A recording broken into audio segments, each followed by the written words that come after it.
Thank you for the. So you have a title?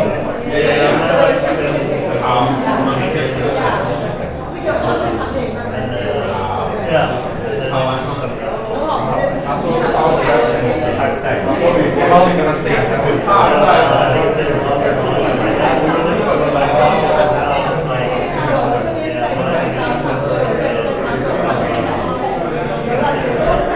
My younger sister also staying in Texas.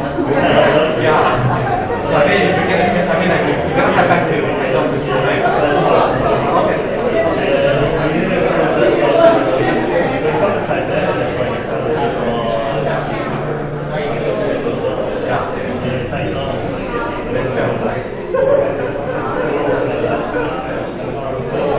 Hi, Brian. Nice to meet you.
Thank you.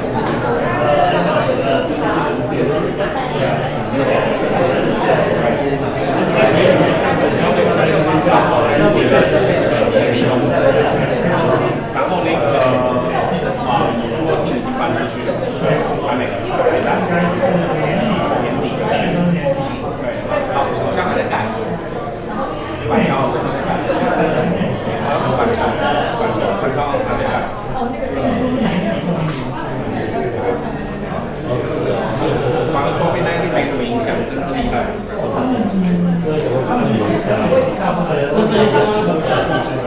知道。但是有朋友跟我讲说受不了了，还是想去公司上班，因为关在家里太高了。对呀，而且我觉得最主要是日式的按摩。对，这是很重要的因素。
Hey Edgar, this is Cindy.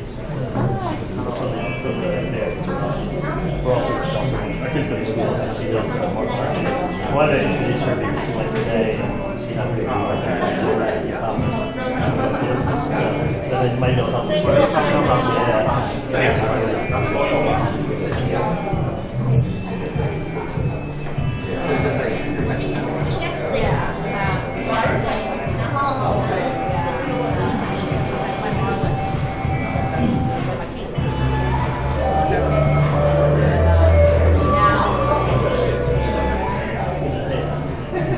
Hi everyone. I think it's just a little bit late. We have 5 minutes late than we set up for this event. James Hong from the Business Next Media 数位时代. Nice to have all of you here tonight with us in this Global Salon. Yeah, Meet is the platform built up by Business Next Media for startup ecosystem to embrace not only entrepreneurs, but also startup members, investors, and ecosystem builders. Since 2015, we figured out that local startup ecosystem, especially for digital economy, need to connect to the world with market reach to different countries and talent acquisition from everywhere. That's why we get a serious activities with Meet Global.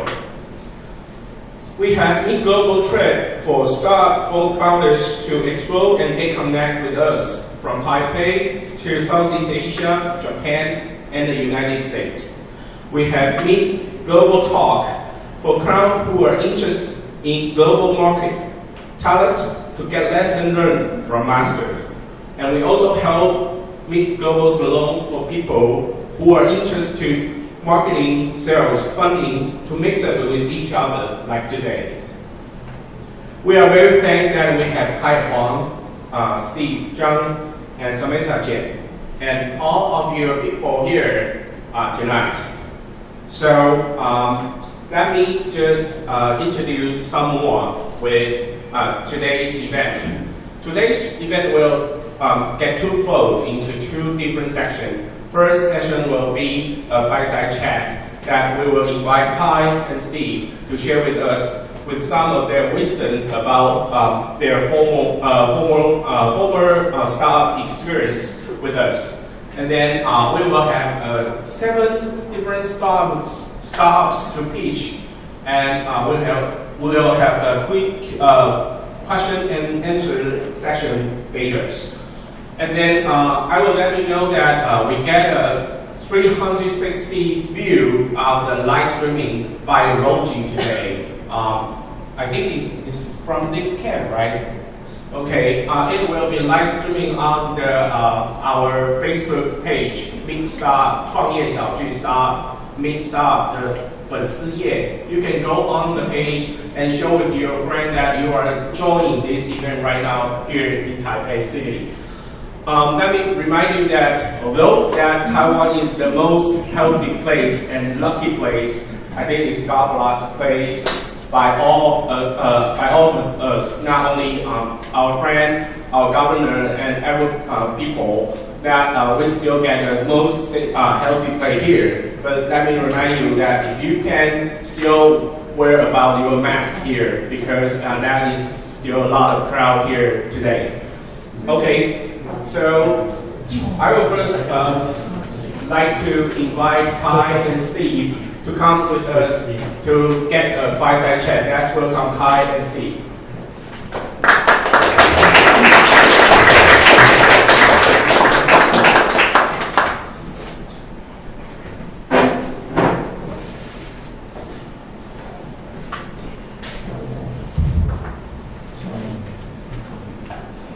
I think Kai, as most of people know Kai and Steve, right? No? Kai and Steve did a lot of different startup experience, and also invest right now angel investor with many different kind of stuff. So they meet up a lot of different entrepreneurs, not only in the Bay Area, but right now here in Taiwan too. And they set up a group called Taiwan Mafia.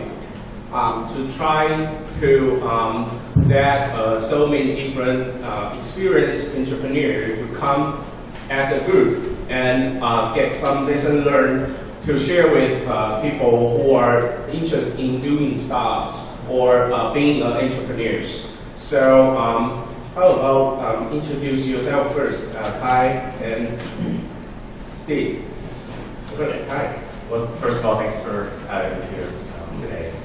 My name is Kai Huang. I'm an entrepreneur and an angel investor now, primarily, although I'm still an entrepreneur at heart, so I'm still working on startups. I've done 4 startups so far, and they've all been in pretty different spaces. First startup I've done was in hardware, so server appliance company. The second one was a gaming company called Red Octane, and that's the one where I've spent most of my career in both the company and within the category. And then I've also started up a couple other companies, one in health tech, health and fitness, health and wellness. And the last one is an electric bike company. So all kind of in very different fields. Although I've spent most of my career in gaming, I really feel like my background is more in just kind of startups and working in the startup environment. In the last maybe 10 or 15 years or so, I've spent a lot of my time angel investing. So I enjoy, as an entrepreneur, I enjoy starting companies myself, but I also enjoy working with other entrepreneurs. Not only can I share what I've learned, but I also enjoy learning from entrepreneurs that I work with. And I've angel invested primarily in the U.S., probably about 70 companies so far. So 70 or 17? 70. 70. Most of them are losers, though. That's kind of there's a few winners in there. So that's me. Thanks. Hi, my name is Steve Chang. Thanks for having me here tonight. My background is I started as an engineer, making video games on Super Nintendo. I started a company called Tiburon in Florida. We made Madden football, NCAA football, NASCAR, Tiger Woods golf. Acquired by Electronic Arts in 1998. Did that for about 12 years. And then decided that it was time to get out of premium games and move to free-to-play. So at the time, Facebook was starting to scale, and a company called Zynga created Farmville, Cafe World, Mafia Wars, and was starting to scale their business on Facebook. So I joined Zynga in 2010 at about 700 people, and we grew that to almost 3,000 people, did the IPO in 2011, and spent a few more years there, took some time off, and then the last 5 years I've been at Warner Brothers. Really since probably about 2012, I've been doing primarily mobile, so started on Facebook, free to play. Really Zynga was the only opportunity in the US where you could learn free to play without having to move to Asia, China, Korea. But since 2012, 2013, been almost exclusively doing mobile and free to play as the market shifted from Facebook to mobile. And at Warner Brothers, we have over 2,000 people in video games. We do console, Mortal Kombat, Arkham Knight, the LEGO series, Shadow of Mordor. And then on the mobile space, relatively new, we have 2 top-grossing apps and 2 top-grossing games. One called Golf Clash and the other one called Game of Thrones. So those 2 games have been in the top 10 and top 20 grossing worldwide for the last 2-3 years. And then, my parents are from Taiwan, from Changhua area, and I was born and grew up in the U.S. And we came back in March to shelter from the coronavirus, but as I think we all are there's a group of us that are trying to figure out how to maybe do more startups within Taiwan and put Taiwan on the map more globally. I think 2 of you get a lot of experience to contact or learn from Taiwanese entrepreneurs, not only Taiwanese American in the U.S., but also Taiwanese from Taiwan. I think my first question is that we are saying that, I'm saying that we figure out that startups, especially doing for digital economies, every kind of thing, just like gambling or software things, SaaS model things. We need to connect to the world. That meaning that the market scale in Taiwan is still too small for most of the staff to boost up. So my first question is that when you foresee for Taiwanese entrepreneurs, especially from Taiwan, and go for the United States, thank you, and go for the United States, what is the different mindset between those Taiwan-based Taiwanese entrepreneur and the entrepreneur from the state themselves? James, sorry, 刚刚麦克风没有声音，所以问问题。So I need to frame up again, right? Okay. So my first question is that just I'm saying that we figure out that start most of them doing for their topics, especially for digital economies like SaaS model, software, or gaming. They are thinking that the market scale in Taiwan is very small, so most of the staff figuring out that they need to go for maybe United States or other market to boost up or to scale up their business. But there is some kind of different mindset between Taiwanese entrepreneurs, especially based from Taiwan and to the United States, rather than the entrepreneur from the state directly. So my first question is, what do you foresee for the difference between each others? Okay. You make me go first. What a good friend he is. Engagement for beauty. Well, I've had the opportunity to spend some time in both startup ecosystems in Taiwan and in Silicon Valley, where I've been for most of my life. About 15 years ago when I started angel investing, we come back to Taiwan every year, and that was when I started to kind of always delve into the startup ecosystem here, what's going on, what's happening, who can I talk to. Mm-hmm. And so I've kind of seen a fair amount over the last 10 to 15 years in the development, which is fantastic. There are some differences though, and I think the one thing that I see is that I think everybody understands that if you just want to run your startup in Taiwan, the market is obviously too small, right? It may be a great business, but it's just not a venture scale business, right? You're not going to get venture scale investment for a company that just targets this market.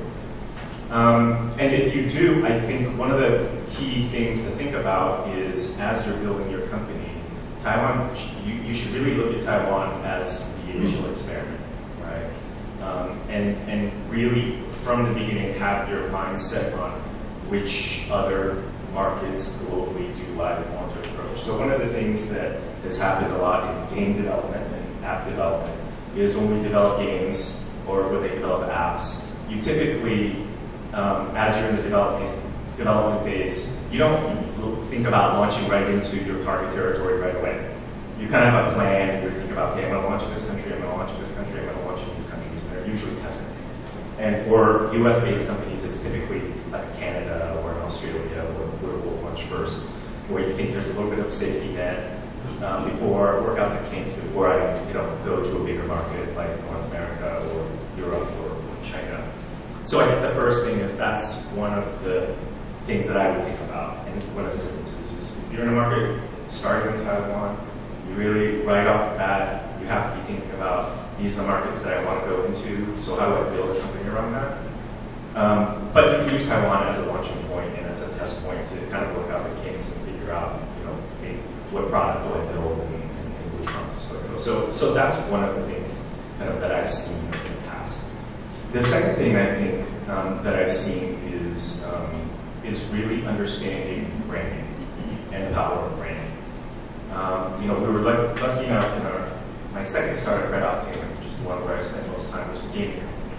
So my brother and I started that in 1999. And we were acquired in 2006 by Activision. And primarily it was for one big game that we launched, which was Guitar Hero. And right away from the beginning of the company, but also of that product, we learned that branding was critical. So how do we develop the brand? How, holistically, right? It's not just name a product, name this, do this. How do we present ourselves as a company to the media? How do we present ourselves to consumers or customers? And how do you build a lasting brand that they're going to understand? Guitar Hero I think that product was the focus of all the experience that we've had over the previous 5 years, right? We ended up launching the game in 2005. We did 50 million in sales in the first year, 300 the second, we did $1 billion in the third year, and then we did $1 billion in the sixth. We scaled from North America only on one platform to multi-platform, 5 platforms in 3 different territories, North America, Europe, and Asia, simultaneously shipping product in every single region in the world. And every platform, right? And we did that on an annual basis with hardware and software. So it was an incredibly complex task. Our biggest year, we did 21 million units of hardware, right?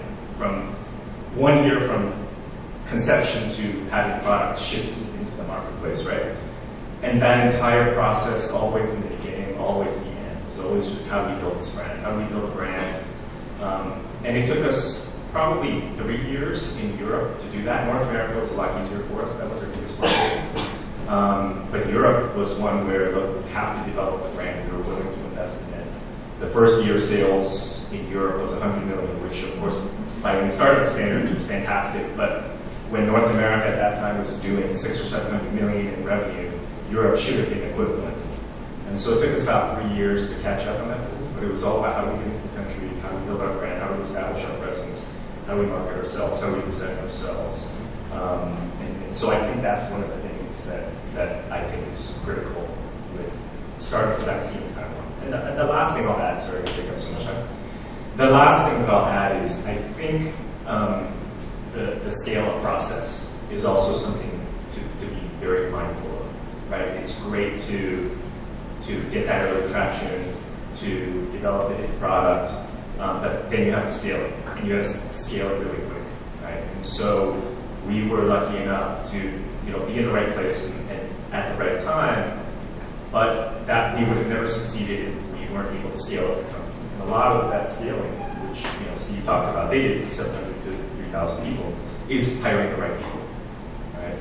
Getting the right people, getting the talent in place, and so you could get some initial traction and raise a crap ton of money, $50 million, $100 million, but knowing how to spend it, knowing how to scale, I think is something that's pretty critical. And the ecosystem in Taiwan is still pretty young for startups, so there's probably not a ton of experience there, but it's going to happen. And so I think for me, that's one of the things that I would be thinking about is when that happens at some point, making sure that startups don't crash along that path, right? I think I summarized that pretty well. I am not as familiar with the Taiwan ecosystem, but what I would say, and it's not a judgment on Taiwan or anything, it's just from my experience. What Kai talks about is the audience, and if you, having grown up in the U.S., if you're building a product in the U.S., your audience is sort of immediately 300 plus million people. So that's one big difference, just about generating scale. I think a lot of that does come back to perspective. And when I was early in MBA, the greenlight process talked about $100 million. If a video game can do $100 million, that'd be worth greenlight. And in the 90s, it was like $100 million. That's that's a lot of money, and there's only a handful of games that can generate that kind of money. But that's sort of what takes, and that's the mindset and the thinking that goes into the product design, on the development, into the marketing, into the brand building campaigns. You're trying to think about how to get things to $100 million. Nowadays, you've got to be thinking about, when you think about consumers, you're thinking about hundreds of millions to billions of consumers. Google has 5 billion daily active users on 5 different products. Facebook has 2 to 3, if you count Messenger, maybe 4. Billion DAU products. That's 1 billion users a day using their products. And so you have to start with sort of a bigger, like you have to start with a broad mindset and then figure out the steps and really get consumer focused in terms of how you're thinking about the experience and what you're building for. And you know, it's a little bit of a mind shift, and you have to think big and go big, and that has to be the target. Otherwise, you know, even if you fall short of a billion users, if you end up with 100, you're pretty happy. But if you start with an audience of, hey, I want to go after 5 million people, you know, you might end up with 2.5. So just really trying to like work backwards from what you're trying to drive from an outcome standpoint, and then testing, iteration, testing all along the way.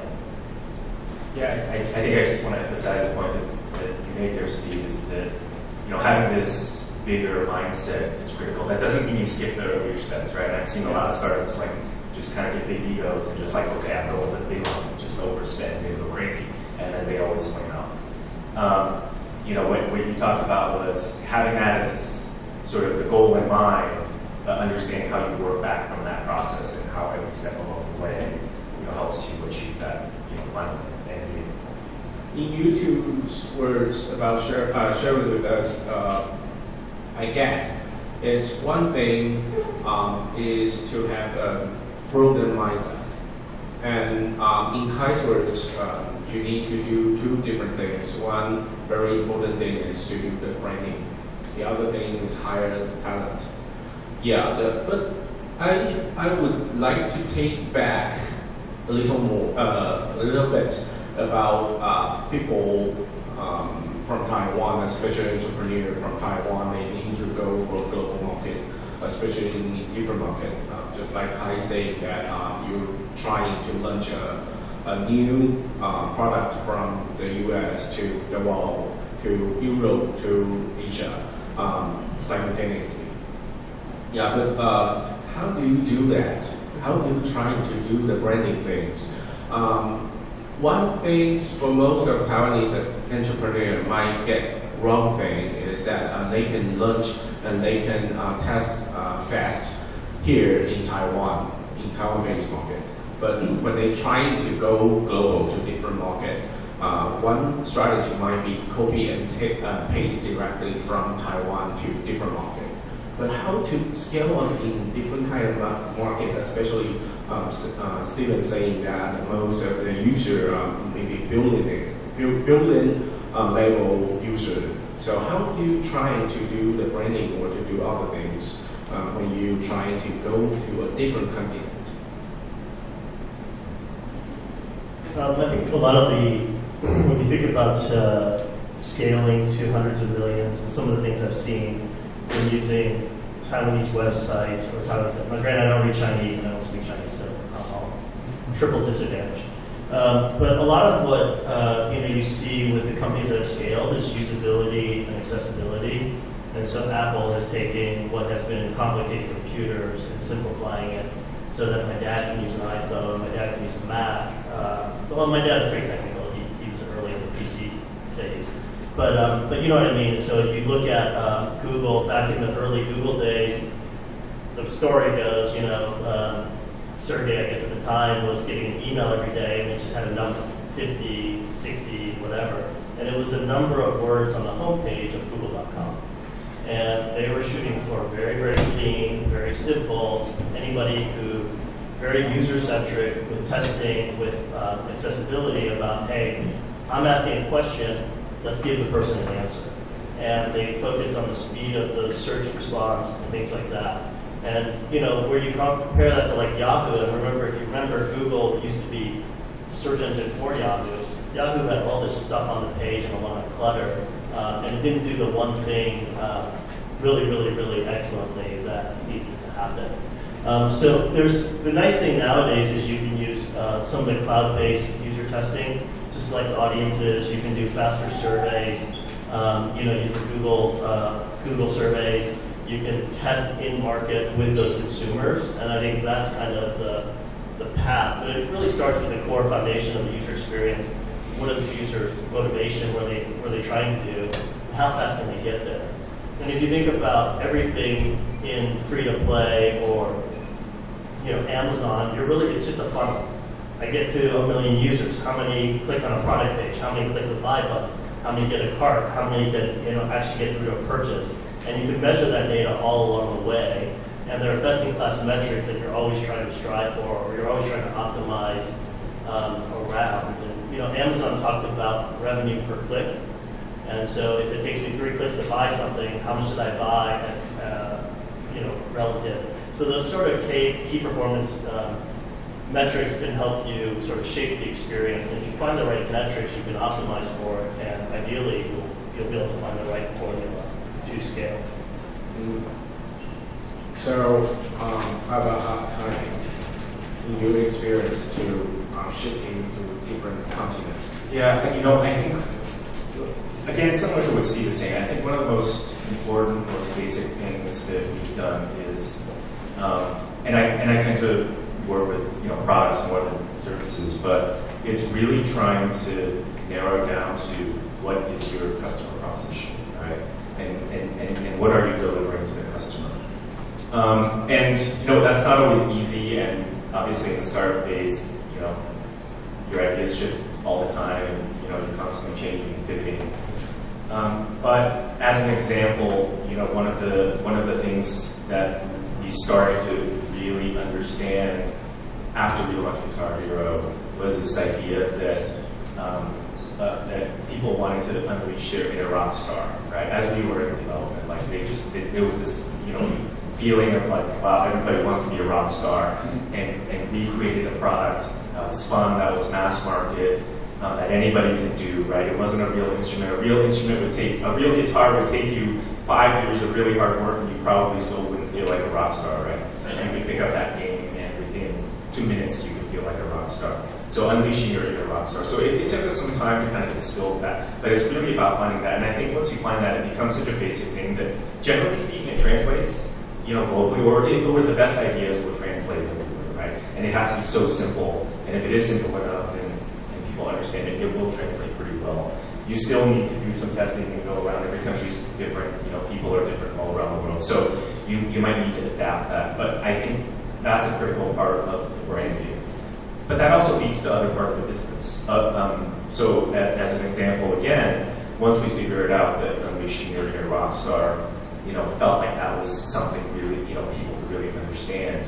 Or even if they didn't understand it, that was what they enjoyed about it, right? It became actually easier for us to figure out, well, what are the products that we want to do? So, one of the products that we worked on, which unfortunately we never released, was a karaoke game. And so in Asia, karaoke is a lot more popular. In the US and Europe, it's popular, but people are more afraid to sing, I think, socially than here. So the idea was, right, unleashing your inner rock star, that simple premise that we took from one game and said, well, look, what if we could build a product, karaoke product, that could make you sound like a rock star?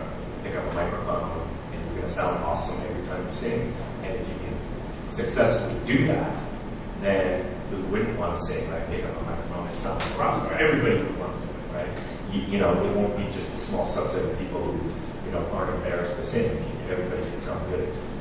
That would be a way to do it. We had another product, actually a keyboard game, a piano game, which was a very similar thing. So again, it's, I think, distilling down, and it's not easy, but it's really just distilling down. What is the unique value proposition? And once you have that, you sort of drive everything behind branding, of course, but then that spills over into product and product development, and how that goes to business as well. Yeah, how many people play Guitar Hero? I actually played Guitar Hero before I met Kai, so I'm a proud owner of both 1 and 2, and it was a star power that makes you feel like you're like a beast on the manic guitar. I think definitely the product strategy, the unique value. At EA, there was the X process, and it started with the the unique selling proposition in traditional marketing terms, like what does your product deliver that is sort of a customer need, and then how do you drive that in both the marketing and the product experience, and that's sort of the key piece. But I think with everything in the development world, we're constrained by our team capacity, And what you build and what you don't build is just as important, right? So what's in the product and what doesn't make it. And that's the prioritization, the ruthless prioritization, the focus around really understanding what you're driving to Kai's point, and making sure you deliver on that better than anybody else in the world. And that's kind of, you have to have a mentality of that's what you're going to do. You've got to have a mentality you're going to be the best. Otherwise, and you have to be aggressive about it. They're doing this better, being hyper objective about what other people are doing better and what you're not doing as well, and really continue to strive and deliver on that faster, better. But ultimately, it's really, really competitive, and you've got to be better than the rest in some way, shape, or form. One question about most of the entrepreneur will be challenged by investor is that in your topic, if the big player like Facebook, Google, Apple, Amazon trying to do the same thing, what will you do? Or what will you respond to them? If you are trying to do the DiCaprio right now, and some investors say that if Sony or maybe Xbox trying to do the same kind of things, what will your response to those investors or that kind of challenge? Yeah, the most interesting thing about business, right, that I hear a lot is if you have no competition, you're probably in the wrong market, right? That means the market's too small. So you expect to have competition at some point. Usually it's almost always when you're kind of successful, you get your first early success phase. But even at the startup stage, in my experience, I don't think I've ever seen a startup where there aren't already, if I'm doing something or a startup, there aren't already like 10 companies doing the same thing. You just never hear about them, right? Because they're all still early stage or stealth or doing something. So I think for me, I always expect that there's competition. Whether I'm, day one starting out, I think I'm the first one to, get a product or think of this idea, or whether I'm the first one to have some early success. I think a lot of that, and that happened with us many times, right? Every time we launched a successful product, we would have competition. Happened to you guys a lot. And I think this goes back to what I was talking about earlier, that if you can find out what your core value proposition is to the consumer, you always kind of come back to that, or you can always come back to that, right? And this is what we're going to focus on. This is how we're going to differentiate, because this is what we think we do the best. And if you can deliver on that through product, through marketing, because it's not always about the product, right? Marketing is a huge part of it. The brand that you guys build, many times, we built a brand. We didn't have the best product, right? But we built a brand, and people trusted it, and they knew it, and they bought from us. So, I think again, always coming back to that core proposition has saved us a lot of times, right? Figuring out, when 2 years into launching, Guitar Hero, the backstory, which most people, unless you're in the industry, won't know, even if you are in the industry, is, our original developer on the game, we split with them, and we owned the Guitar Hero IP, so our developer went and created a competing product, Rock Band. And they were also very successful. But again, it was one of those situations where, we did $1.6 billion in revenue, and they did $500 million. Combined, we were over 20% of the U.S.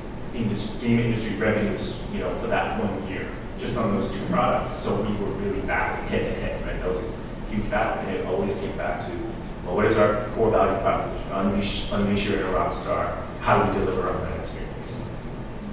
I was at EA when Rock Band came out, and I think Viacom lost a lot of money. EA and Harmonix did okay, but I think Viacom lost a lot of money in that. It's very tricky to manage inventory.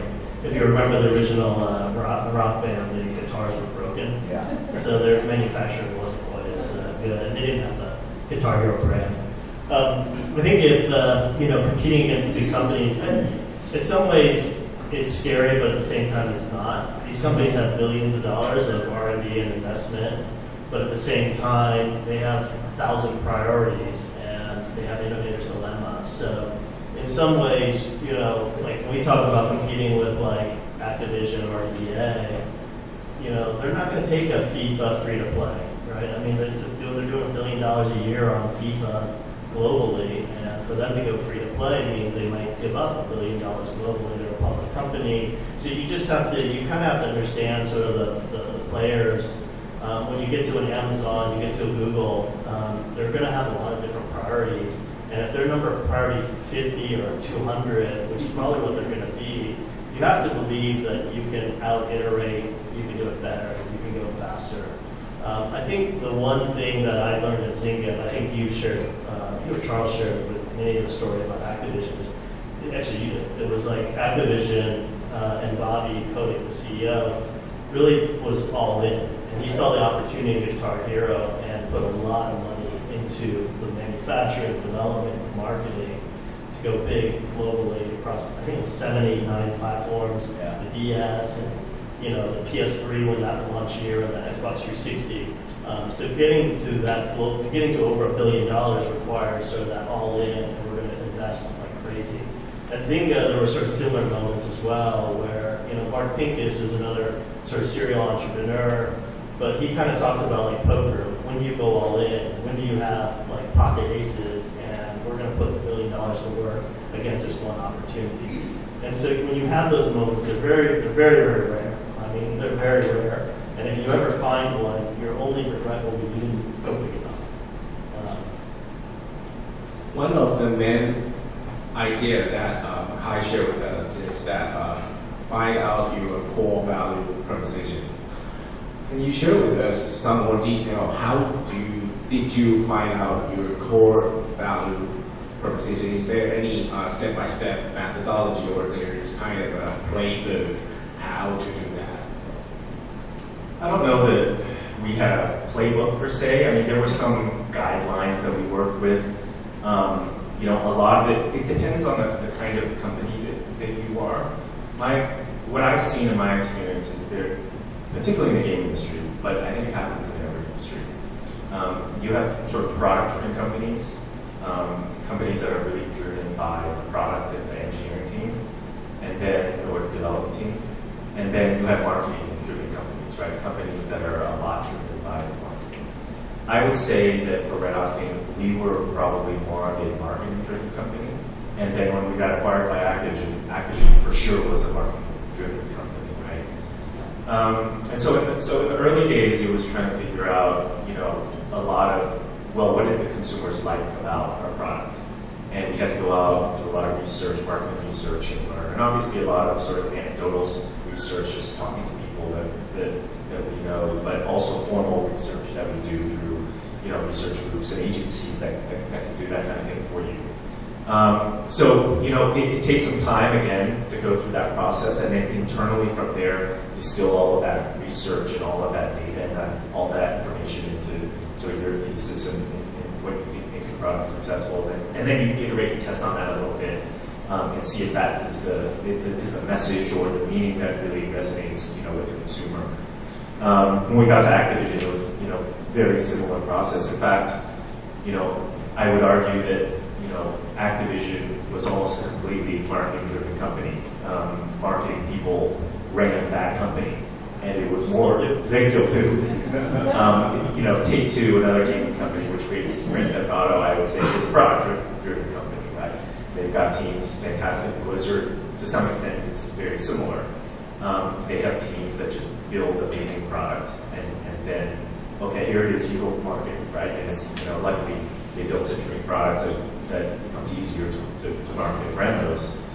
But Activision, again, what we were, what Activision were was slightly different in that we were marketing driven. So a lot of it was just testing and researching and trying to figure out what that is. And again, once we figured out what that was, it takes 3 to 6 months of research, I think, for us to really kind of narrow down into what we thought the right messaging was and what the right core value proposition was.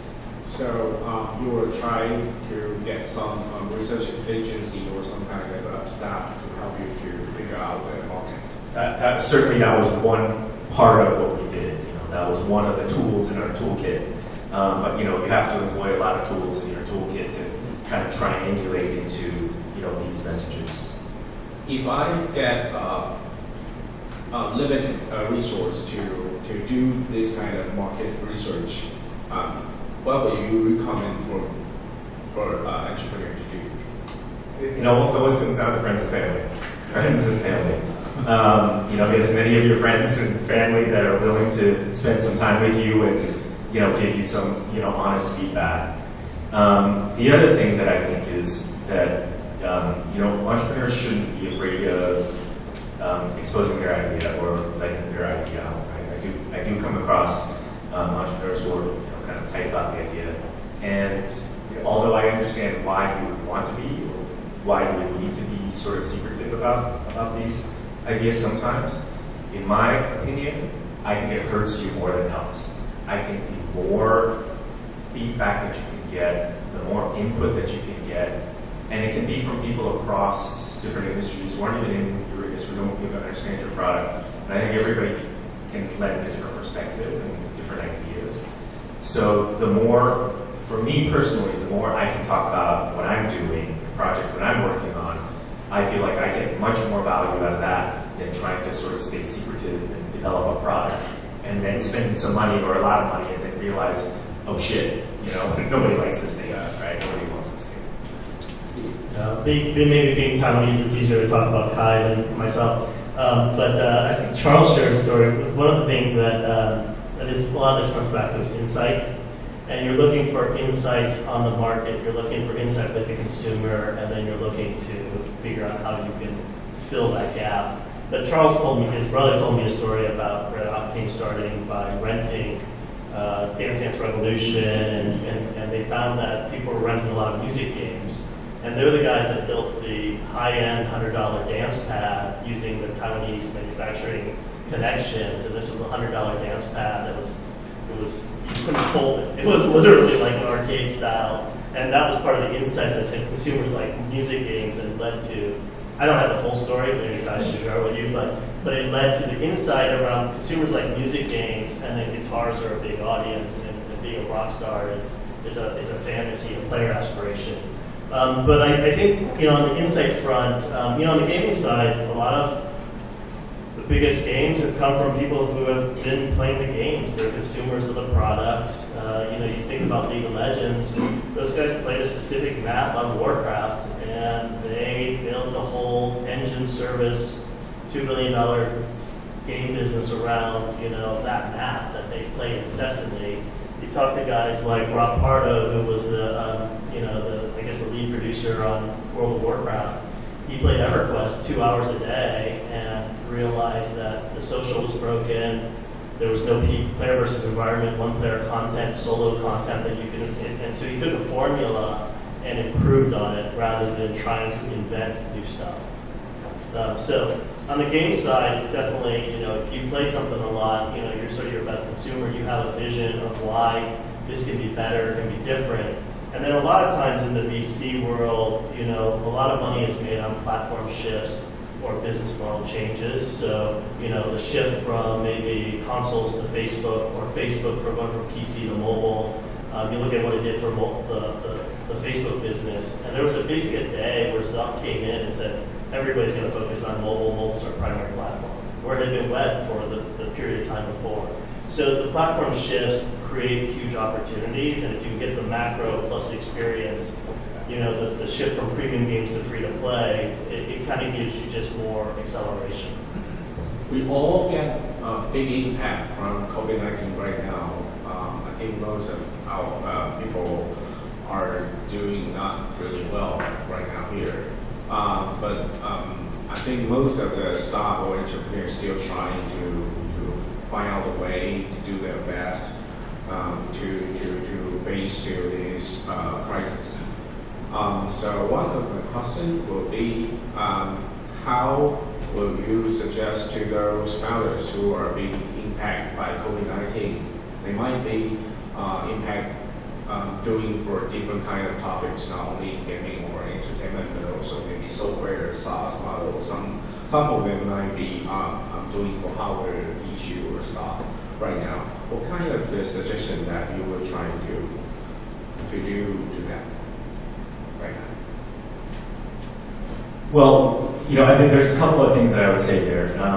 The first thing is that I guess it's only been 6 months into the pandemic. It feels like it's been years, right? But half year. yeah, maybe half a year, but wow, half a year feels like a lifetime. Yeah. I don't even remember what 6 or 7 months ago was like anymore. Life was like, although Taiwan's doing pretty good.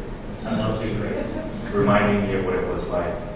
I just came back from the US to Taiwan in mid-June, so it's getting that long. I think, even within that short amount of time, it's become very, very clear the dichotomy of what the past or what just got completely wiped out and what the future kind of holds, right? And you see this in stock prices of companies that are like building products and services that are forward-looking, and you see this in stock prices in companies that have businesses that, systemically were probably in decline. And COVID-19 just pushed everything ahead probably by 5 to 10 years. Right? But it was going to happen anyway. And so I think that part is pretty clear right now. Whereas, if you had asked this question 2 or 3 months ago, so what certain things were still a bit unclear, that I don't know that I would have had a good answer. But now it's very clear. Out of the startups that I've invested in, there were some that were doing location-based companies. So I had one that was doing, VR for amusement parks, just wiped out in a month, right? Literally, they were doing pretty well, and within 3 months, they had to sell their company. Another one was doing also location-based VR, same thing, right? Those are the kind of companies that just, they knew they were going to get hit. Very hard to transition out, or had to figure out a way to transition out, right, into something different. And they are, they all try to pivot. But it's very clear that that business is not going to come back within the next couple of years. And even if it did, is it a venture scale investment? Are you going to get VCs to invest in those kind of businesses within the next couple of years, right? Most likely not. The shelter at home and the work from home, especially in the US, has been huge. Right? We were sheltered at home for 3 months. You guys came back a little bit early to Taiwan, but we were sheltered at home in the US for 3 months. And it was a pretty rough transition at first, but almost immediately, every meeting became a Zoom meeting, and everybody was working from home. Everybody was using new tools and adapting, new tools and new processes. And what I would say is that in the first couple of weeks, 2 to 4 weeks, it was pretty, and we always talk about this every time we get on a call, right? Everybody commiserates with each other. We all, sit there and talk about, how difficult things are. In the first 2 to 4 weeks, it was very difficult adapting to this new environment, like jumping on Zoom calls, kind of awkward, kind of different, not being able to do business, live in person, doing meetings, not seeing people. I would say after about a month, everybody started to get used to it. And now I think the mentality for people are shifting, at least again in the US, where people are saying, hey, I can actually work from home. And companies are certainly saying that. Like Facebook and Twitter, they've already gone, to saying, they may never bring their workforce back because there are benefits, for businesses as well, less real estate, less costs, infrastructure, all of that. But, I think if you just look around in your daily life, you start to see where these opportunities are. And if you're on the other side, which, is going to be very hard to recover from, the opportunity has to be, how do we shift into, some of these new areas where we know there's going to be opportunity going forward. And I see the 3-minute signs keep popping up, but I would think kind of about 3 things. One is definitely the business side. So big companies right now are hunkering down. They're trying to figure out, do they have enough cash to survive? You've seen all the bankruptcies. Yeah. So I think the business side is there's a change in mindset. They're trying to figure out how to cope with work from home. They're trying to figure out how to make sure they survive through the transition. So there's hiring freezes, there's furloughs, there's layoffs. There's a lot of different things that are happening with big companies. I think on the venture capital side, a lot of term sheets were pulled. A lot of that stuff, if you're a startup, it comes back to your core metrics. But getting that term sheet, a lot of advisors are sort of advising, founders to basically hunker down, make sure you have enough cash to weather the storm. If you're a great business, you can still get money, that's still there, but if you're earlier stages, it could be harder. So you kind of have to be ready to weather that. I think on the consumer side, I think one of the things we always think about is what's the 5-year view, and if you sort of go back and you sort of look at when we had consoles that were not connected to the internet, which feels possibly foreign, we think about is what sort of the business look like in 5 years, and you think about connected consoles, and you think, and then what would you do differently if that was the reality?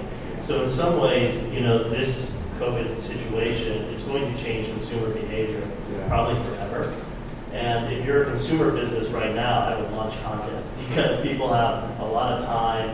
If you look at the mobile installs, those numbers are spiking. People are trying more games, they're playing more. They're just spending more time on YouTube, Netflix, all the typical social media, and all the typical stuff is just gotten amplified. But at the same time, when you think about a movie theater, the movie business may not be the same. I love movies. But so there's going to be a dramatic shift if you're saying, hey, to go see Christopher Nolan's new movie, I'm going to risk my life. Yeah, you might think twice, right? But there's a certain demographic that's not going to go out to eat. They're not going to go out to the movies. But it's an opportunity for different businesses to reach those audiences. And that's kind of predicting where what the consumer trends are is kind of half of that. Yeah, and if you flash the 3 minutes, I guess 3 extra minutes, right? So like 3 extra minutes. So one last thing, which I forgot to mention because Steve said it. So in our company, Red Octane, we were there for 11 years, and we went through two big recessions, 2000, 2008, like huge, right? Very similar but different than this. But massive crashes, massive disruption. And I would say there are a couple of things that you guys can think about. Number one is money's going to be tight, so save as much as you can, right? Every startup that I see, every startup that I invested in, I always say, look, you need to slash your costs. I don't care how much money you have in the bank. You think you have enough? You don't have enough, right? And you have to plan for that. And so that's one. But number two is in times like this, like we saw in 2000 and 2008, there's also great opportunity, not only to find the right markets and products and opportunities, but other startups have a really difficult time getting off the ground. And if you're already off the ground, then you have a head start against everybody else. And you have the opportunity to hire great talent, you have the opportunity to kind of hunker down a little bit and figure out what the market wants and what consumers want. And so it really is in times like this, although it's quite challenging, where you will probably find the biggest opportunity. The boom times are good, but then that means like 50 people have the same business idea that you do. Right today, 9 out of 10 are probably gone, and if you're the last one standing, that alone it helps a lot. Number one rule of being a CEO: you don't run out of money. I think for most of the people, although that COVID-19 is kind of a crisis for most of the people, but just like Steve and Kai saying that it's kind of just like a platform shift or a value shift or just like a paradigm shift. So when each time we get some kind of opportunity that this kind of paradigm shift is always a big opportunity or chance for every people to get. So hope all of you can get some wisdom from them for this fireside chat. Thank you, Kai. Thank you, Steve. Thank you. And then we will get 7 different slots to pitch. Each team get 5 minutes to pitch and 5 minutes for Q&A. So I will rank up for all the stuff. There will be some of them from consumer hardware, some of them from AI and smart devices, some of them from VR and gaming and MedTech. So I will have first team 那我听吧。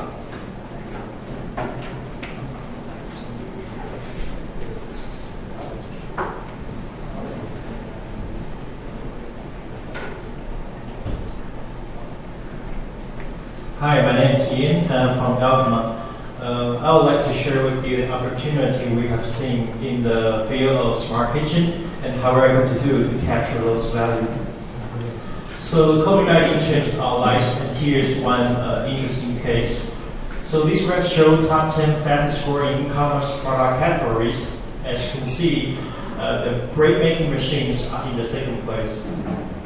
You can observe a similar same signal for the Google trend, where there's a peak in the first quarter for the world baked bread. So in addition to that, in addition to bread making, similar trends, patterns for rice making. So these are just some examples leading to the fact that the stay-at-home orders and restaurant shutdowns make people to cook at home. So let's look at some signals for long trends. The size of the global smart kitchen market is projected to reach $15 billion this year, and this figure will double within 5 years. And there were some startups getting funding last month in the space of smart kitchen. One is Tavola, a smart oven and meal delivery startup, versus Series B, and one is Drop, a software-style building operating system for kitchen, versus Series A. So all those signals pointing to a evolving story with the 3 chapters. First, more time spent at home and kitchen. Second, more smart countertop home cooking appliances. Third, more social and e-commerce functions incorporated into the experience of cooking, and our idea of modern kitchen may be redefined. So, how does Alkmaar to take advantage of this opportunity?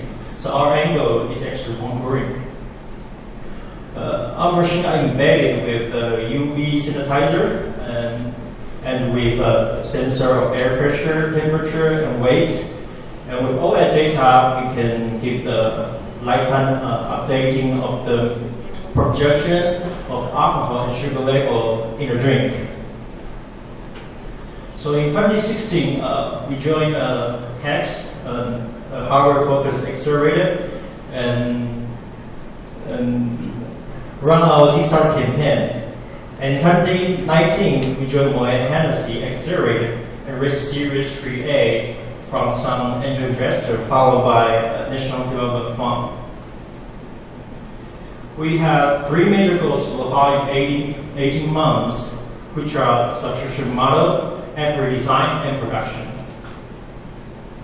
Oscar Chen, our co-founder and CEO, worked on this idea when he was a junior in NCTU, and later were selected for Forbes 30 under 30 for putting this idea to work. And TK Ling, the founder of a craft beer brand Talent Brewery, got on board this year to help us create key ingredients and new features like kombucha making. So this is my last slide. Feel free to download our app, and even if you don't have a machine, because you are able to work to interact with the users once we release our latest updates in August. And that will be it. Thank you. How about the idea of home brewing? You don't try in your home? I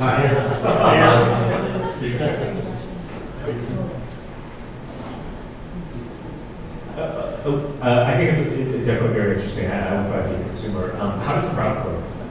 How does the product work? Yeah. So actually, the main theory is like you put the yeast and the sugar, and it will do its work. So what we do is actually we monitor the process. So people, the main problem is the uncertainty during the traditional home brewing. So by doing so, we will give live updates with the app, so they will understand If the batch is drinkable, is it working, then when will be done? I think the macro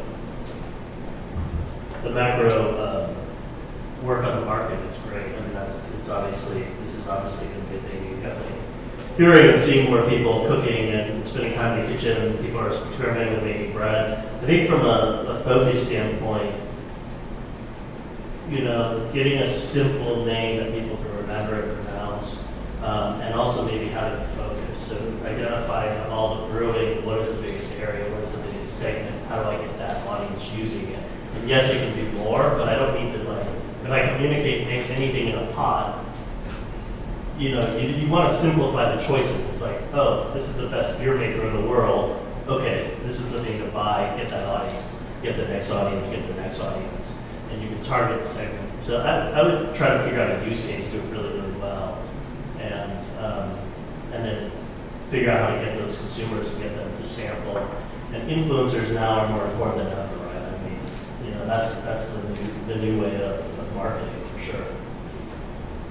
Yeah, is there a question or just comment? Yeah, I just thank thank you. It's a good question. Yeah, so as part of the marketing part, this year we have seen a lot of growth in Taiwan because obviously people are less affected in Taiwan, so we try some parallel marketing with live streaming and TV shopping show, and the most surprising one was the advertising for the radio broadcast.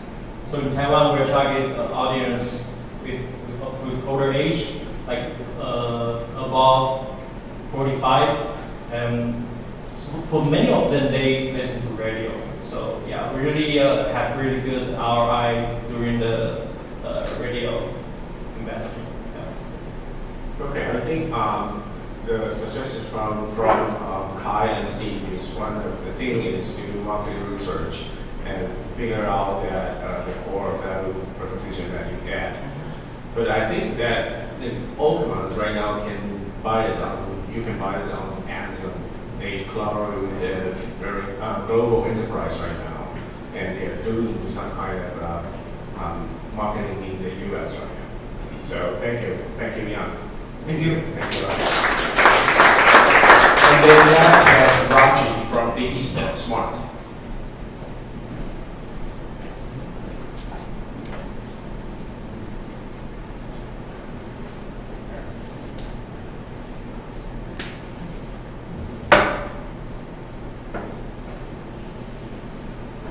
Hello everyone, glad to be here. I was here last September, just 9 months ago, okay. And so glad to share our recent update about the first made in Taiwan 360 camera. So it's on the figure. Okay. So DP Smart is a young startup. It's actually only 18 months. I started the company last January. So it's only 18 months now, but we are shipping our Rocky now since last December. So we are very quick, okay. So the team, we only have 9 people now, but those 9 people are aged over 500 years. So we are old team, but experienced team. That's why we can make things quick and efficient. So our previous, my previous startup, we focused on OEMs business for all the camera business. So we ship, sold to over 150 brands, over 30 countries, and total camera we ship in the last 20 years is about 15 million pieces. And revenue is like 250 million US dollars. But I decide my second startup, DP Smart, no more ODM, no more brand customers. It will be only our brand, DP brand, for the 360 words. So this is my vision. So our vision is to build the first 360 ecosystems. So I don't know, a lot of time companies are afraid of going out market with their brands, but we are not, because we have passions. I want to do it now because As my second startup, I'm 53 years old, so I just want to do my things, okay? So this 360 ecosystem is very important for Taiwan. Really, it's very important because the 360 cameras in VR, in AI, in any cloud, there are national security involved if you think about that seriously. So we think with a company in Taiwan can build an ecosystem is so important. So I'm going to give you a very quick demo because a demo means a lot. Okay, so the first camera is a Brownie 360. Simplicity is what the camera is all about. In-camera stitching, no post-processing, no time waste. For video, for photos, one-click live streaming without connecting to your computer, without connecting to your phone. So let me give you a very quick demo so you can see it clearly. So I just press a click button, so now I'm stitching the 8K pictures in 1 second. So I tagged it already, so I downloaded it to my iPad. So this is 8K 360 pictures. 1 second, you can have the contents. Same as the video, you start a recording. After recording, the video stitch right away. So I'm going to give you only 10 seconds demo. So I start the recording, stitch right away, store in the micro SD card. So I have a thumbnail here, I can play back right away. So this is a video. So this is a video. So that quick. Competitor products, if they do post-processing, 1 hour of video, 5 hours processing time in computer. But our camera, everything done in the SoC. So edge computing does all the things for you. That's why it's so powerful. Another thing is live streaming. So for live streaming, we're doing live streaming now. You know, in Paris last September, only last 5 minutes. But now we can stream in 8 hours non-stop on Facebook and YouTube. So as long as you want, okay. So for live streaming, I just select Facebook or YouTube or RTMP to any platform. So actually the camera can stream to any platform as long as you can take the 360. So now I'm doing the, for example, Facebook. Now I just one click. So in about 7-8 seconds, you will start streaming to your Facebook account without connecting to, only connecting to network, that's it. So because the stitching is done in the camera, so it's a stitching now, I can close the apps. Competitor products, you need to connect the camera to your smartphone, connect to your computer in order to do the live streaming, but we don't. So this camera is so simple to use. So that's why we call it a live streaming monster, because it's so easy to use. Okay? All right. I think time is up. And thank you for watching. And any kind of thinking about 360 experience that without any configuration, and you can connect with YouTube and Facebook, and also what we call RTMP server or RTSP, any platforms. Okay. Any comments? Amazing, very, very cool, super cool. I think, going back to what Kai was talking about, you think about GoPro, and GoPro was not the best camera by any means, but it served a purpose and talked to an aspiration, and they have a lifestyle marketing that they really nailed. And I mean, they're not going to create in the end, it's not going to be a super valuable business, but it's a very well-known brand. And I think that trying to figure out the proposition, and you could go consumer, you could go enterprise, and try to, because I think the facial recognition thing, the security thing, I think that's all real too, and probably also a big business. But trying to figure out where you want to go and get into the market. What does DP stand for?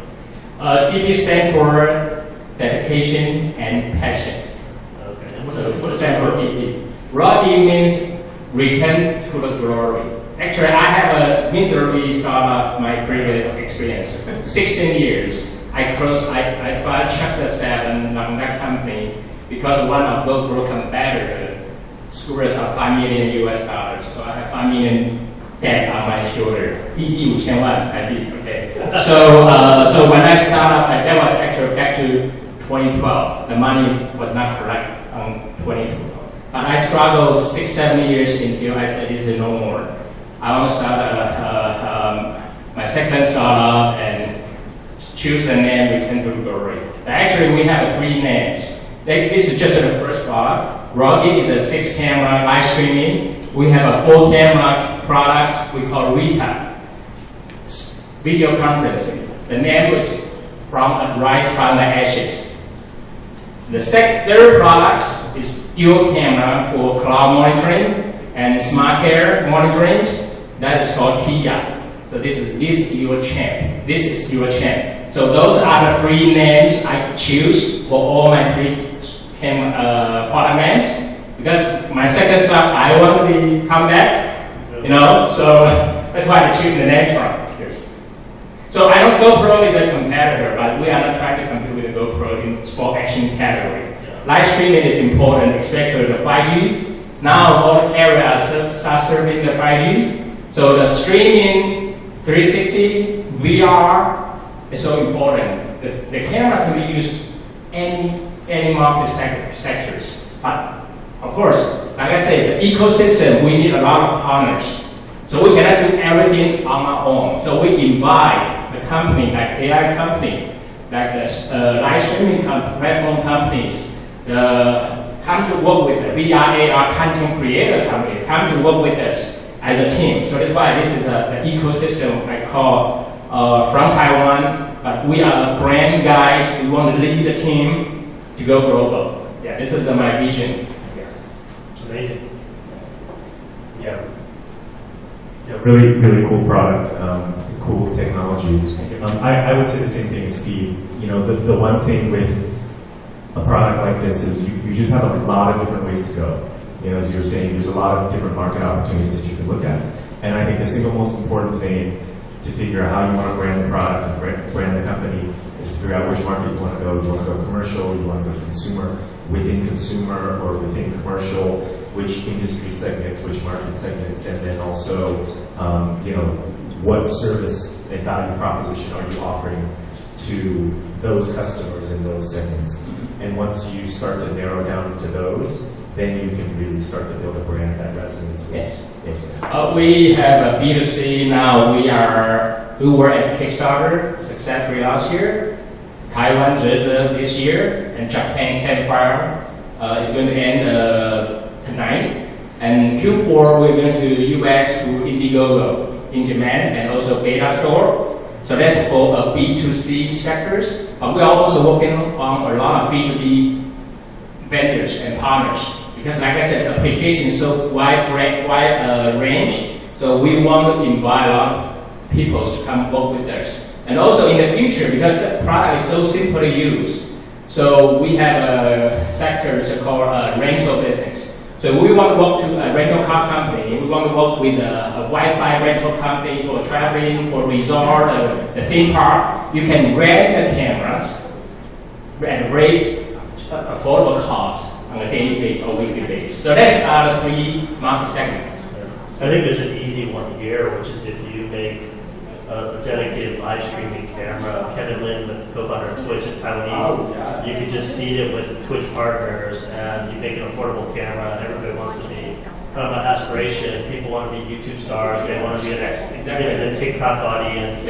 You give them something different that they can use on social media. There's an easy way to sort of market. We are planning on that as well. We call it profit sharing programs. We want to invite YouTubers, KOL, influencer to take the profit every time they share to use our products. We want to give it a lot of money. We don't want to go to old school channel, distribution channel, like to Best Buy. No more traditional channel. Everything will go to social media.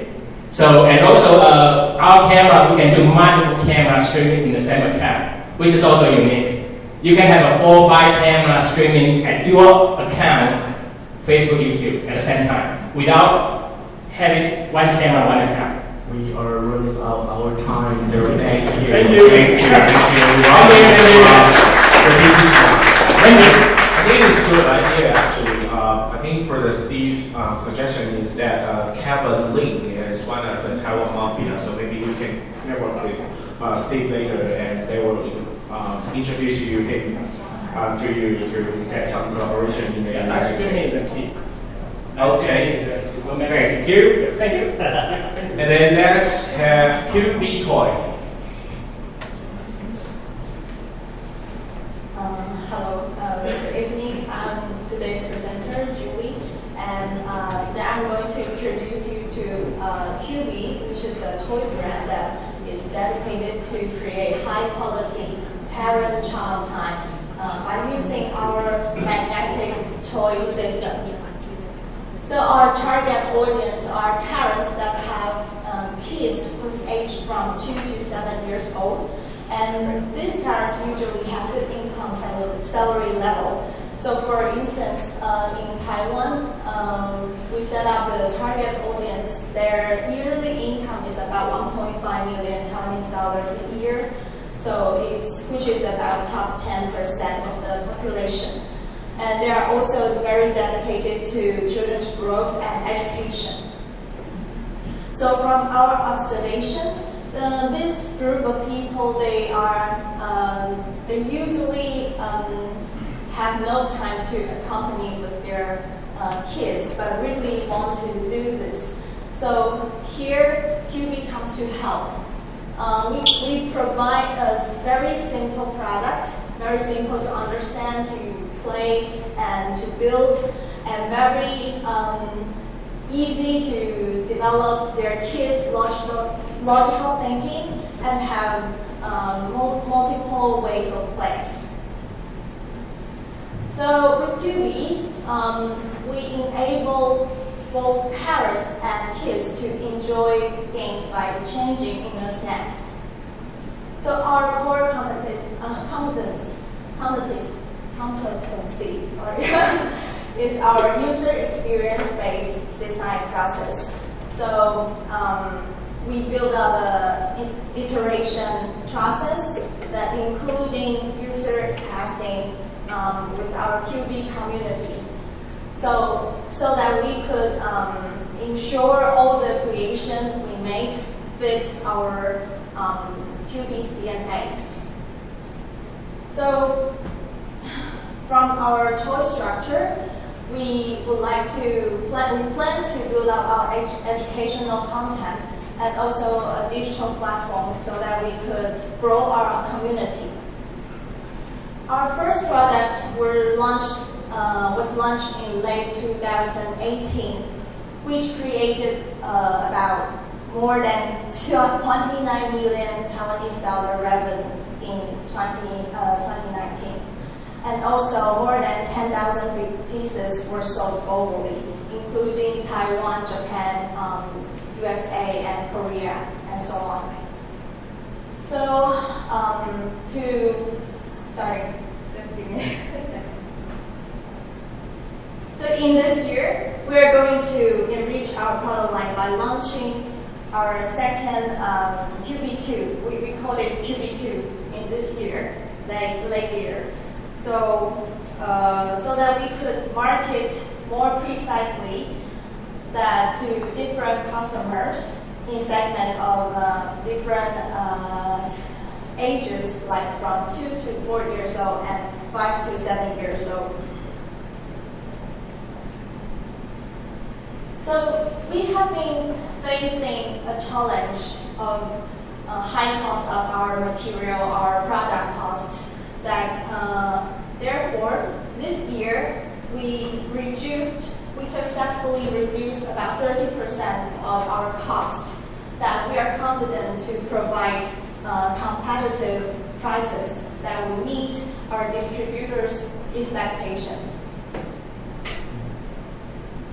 So in next year, we expect to grow 200% in revenue, and also we will set up our goal to achieve 50,000 pieces next year. Pieces to be sold, and also achieve break even. So here is our team. We have 6 people full-time we have 6 full-time employees that is focusing on development and sales. and one marketing consultant that is focusing on growing our brand locally.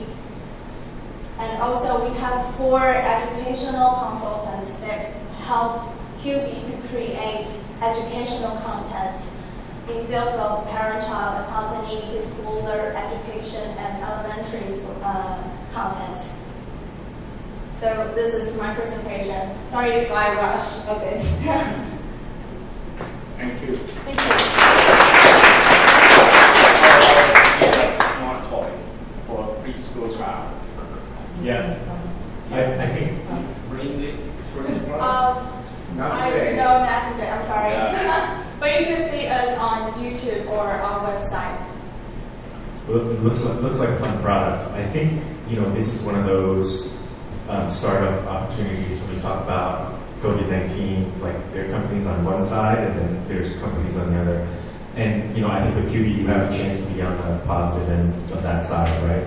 I've seen a lot more activity in the last 3 months in ed tech than I've ever seen before. I've lived in ed tech for a long time, over 10 years, and most institutional investors don't really like it because you don't quite understand the exit opportunities. But I think, with stay at home, with trying to figure out STEM and how to teach kids STEM, there's a real opportunity in the startups that are in the space are doing pretty well. So I think I'm sure you guys are, but as you think about how to evolve the company and the products, right, there's going to be some parents who are homeschooling, doing a lot more homeschooling, even if they're just, at home part of the time, taking care of kids, making sure they learn STEM and get into sciences. I think those are all trends that are going to continue. So you think about how all of those intersect, I think there's a real opportunity. Thank you. Yeah, super cool. What does QB stand for? Well, it's a good question. Well, because we kind of, the Q stands like cube, right? QB, and sounds very cute. I think the one thing you look at, again, just aside, the new COVID piece is great. Everybody, at least in the U.S., is looking for ways to homeschool. They're trying to balance their kids' attention span, school, homeschooling, distance learning, plus work. So they're trying to find ways. And the easiest thing is sticking them in front of a TV and turning on a movie or something. But so kids are looking for better ways to educate. So I think that's certainly a big opportunity. I guess I would look at the list of faces in terms of the consultants and try to find a wider, diverse, maybe regionally specific. Maybe look at your sort of biggest sales areas and figure out how you can double, triple, quadruple in those markets, and maybe get some local representation to help drive the roadmap and how you target. But that would be sort of things. I think there's so many opportunities with getting to the themes. You can do space, construction, dinosaurs, and have different functionality with cubes. Just sort of really sort of basic themes for kids. And then I think we partner with like sort of a roadmap and like education and skills. I think the best stuff appeals. And if you sort of fast forward to these kids in 20 years, 30 years, are they still collecting? And that's where the real money is. Like Lego is it's a kid's brand for sure, but it's the $200 and $300 sets that people are collecting and buying every one of, and they're maybe never building. And so that's also an opportunity. So I think the core, but there's also a collectability, and there's a lot of different ways around rarity, numbered sets, limited time, availability. It's a way to drive demand. It's a way to drive collectability and down the road. Any suggestion for them to maybe grow in the U.S. because actually they get they reach the top sales right now in Taiwan in gaming education. So, but how to do that? Maybe to go global. I was gonna say talk to her. Yeah, I think I would say it probably comes down to talent. Right? I'd probably try to find somebody who's scale.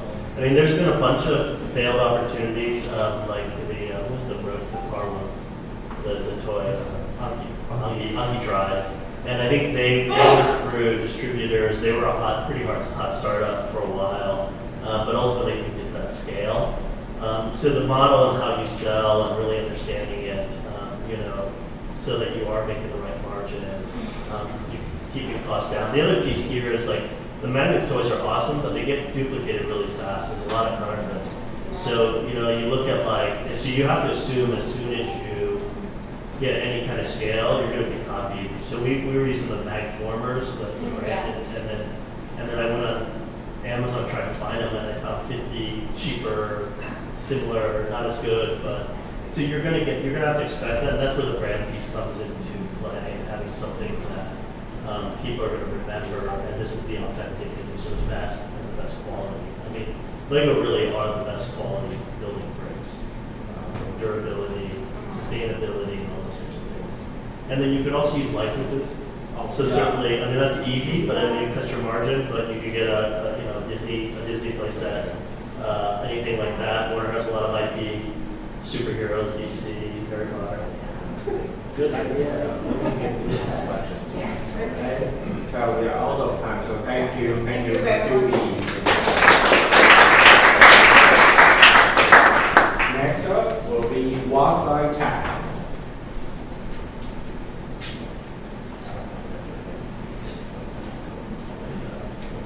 Okay, thank you. Good evening, everyone. I'm Kelvin.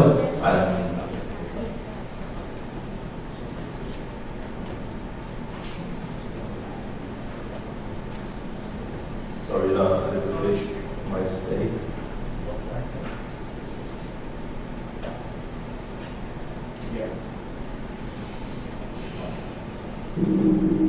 Okay, so I'm Kelvin Hong.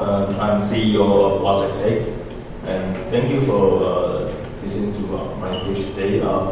We are targeting the problem that people are using supercomputing to solve today because we want to do it faster and cheaper and more accurate. Because as a former engineer in actually design industry, I'm from MediaTek. We want to use our technology to solve problems for human healthcare or targeting. So our mission is to deliver the technology that can mitigate the gap from data to wisdom for application with a less volume and high velocity of data, and to usher in the era of digital intelligence to power the world with solutions that harness the collective wisdom. So that all result in the data applications. Our first challenge is to tackle is the growth of the genome data. As far as we know that the human genome is the key solution that can solve a lot of disease problems that mankind are facing right now. And for example, the COVID-19 pandemic today we are facing because there's a lot of issues that can bring into your gene that can cause your very serious symptoms. So we want to use our technology to shorten the time that compute the data from genome and help to tackle these treatment. So the current human genome analysis problem is that the time is very long. It takes 32 hours to run the data for single human genome with 200 gigabytes of data and on a single server. And some people are using supercomputing to solve the problem, but the cost is very high because supercomputers are very expensive. And also, there are some solutions that can tackle this problem, but the algorithm is very, it's a black box, and it's not a public algorithm that can convince the scientists or researchers to use this solution.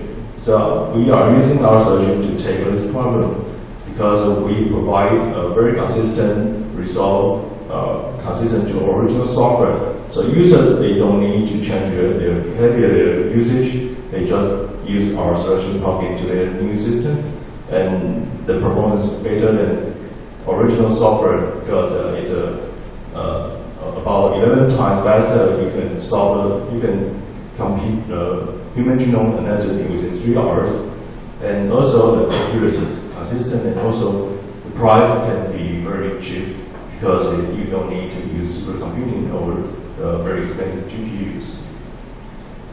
So this is our solution. We can provide as a server appliance. We have FPGA acceleration card on it, and we use normal brick mount server to do the demonstration.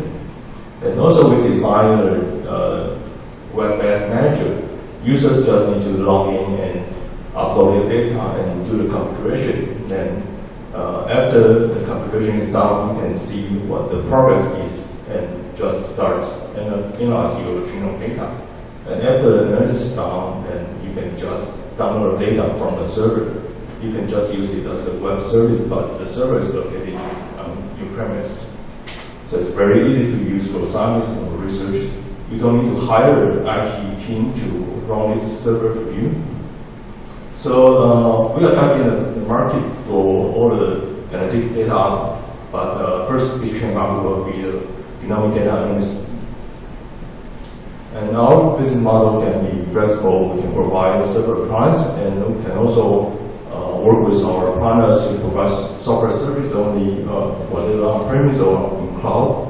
And also we can provide it as a service. We just process the genome data for our customer, then we charge by data site.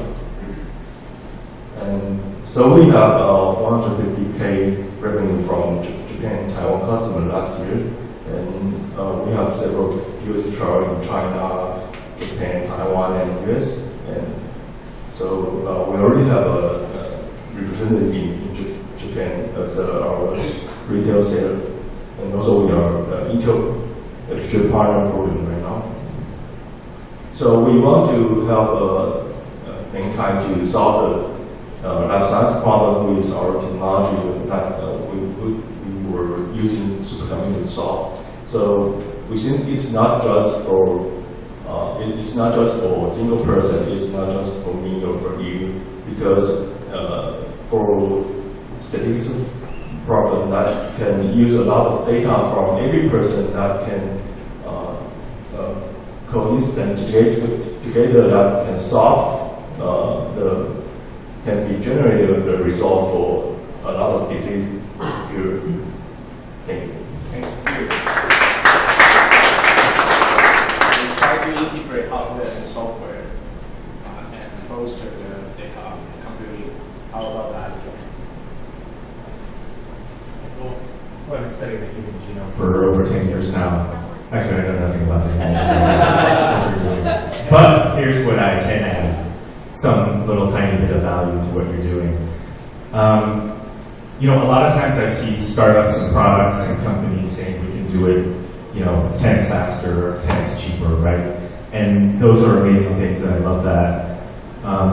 What I don't like about that is if that's the only value proposition, then you've just shrank your market by 10x, right? Because it's 10x faster and cheaper for everybody to do. But that's usually not the case, right? So what I think, going back to what we talked about earlier, is, what are you really unlocking with this technology? And that's the aspiration and that's the dream, right? Find cures for these diseases, solve whatever problems, solve these global problems, do all this. And this is the technology that we're the only ones building the technology that will let people be able to do it.